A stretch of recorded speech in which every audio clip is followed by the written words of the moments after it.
Vüqar Bayramov qeyd edib ki, yaxın günlərdə bütün növ pensiyaların indeksləşdirilərək artırılması baş verəcək. 9,2% artırılacağı gözlənilən pensiya artımı 1 milyon 100 mindən çox vətəndaşımıza şamil olunaraq yanvar ayından hesablanacaq. Bu bütün növ əmək pensiyalarının, o cümlədən yaşa görə, əlilliyə görə və ailə başçısını itirməyə görə əmək pensiyalarını alan bütün vətəndaşlarımıza şamil ediləcək. 2026-cı ildə Azərbaycanda orta aylıq pensiyanın təxminən 590 manat olacağı proqnoz edilir. Yaşa görə orta pensiya isə 629 manata çatacaq. Bu məbləğ 2025-ci illə müqayisədə 7,9%-dən çox artım deməkdir. 2026-cı ilin dövlət büdcəsindən sosial istiqamətdə 17,1 milyard manat vəsaitin ayrılmasının da nəzərdə tutulduğunu deputat qeyd edib. Bu 2026-cı ildə də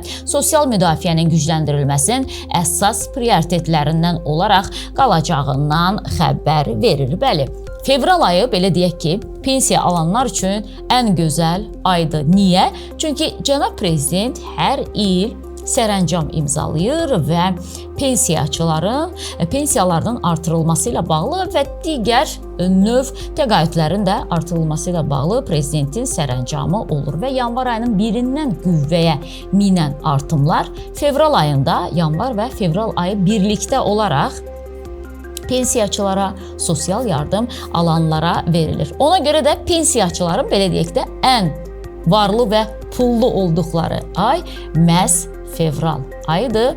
Yenə də bu ay siz sevindirici məbləğlər görəcəksiniz.